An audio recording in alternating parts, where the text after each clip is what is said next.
So there's been a lot of talk about Representative Neil Dunn today, and you may have heard that there are lots of rumors, and it sounds like he is going to be retiring from Congress effective by sometime before the end of this term, which would force there to be probably a special election to fill out the remainder of his term.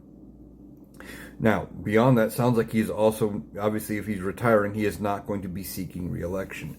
Now, he is, I believe, 78, has been seen wearing a knee brace and walking with a cane. There's speculation that this is health-related. Now, Representative Dunn is from a red district. If there's a special election, we've seen what happens in special elections. This is precarious for Republicans. Without Representative Dunn, the math sits at 217 Republicans to 214 Democrats. There would be 4 open seats. There is a seat in New Jersey that is guaranteed almost to go to a Democrat. That was the one held by Mickey Sherrill, who became governor of New Jersey. That was a very safe Democratic seat, so odds are that seat stays. That brings it to 215 for the Democrats. There is the seat for Marjorie Taylor Greene in Georgia. Now, that is a very red district, but Marjorie Taylor Greene herself is campaigning for the Democrat. At least that's what is being reported. So that if that flips, and after what happened in Texas last weekend, where it was for a state seat where they flipped the seat by 31 percentage points. A lot of these races are now up for grabs.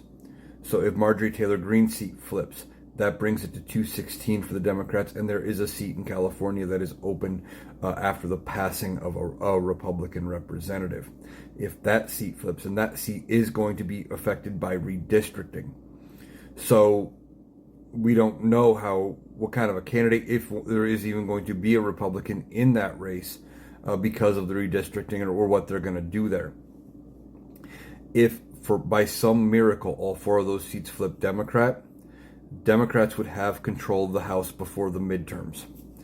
Now, this could be the tip of the iceberg. Other members of Congress, we've got a lot of them that have said they are not seeking re-election.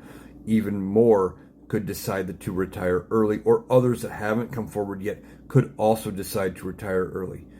It only takes a few more Democrats to pick it up, and they would have the majority, and they would end up being able to start stopping all of the things that Donald Trump is doing ahead of the midterms. So we will see what happens with this special election.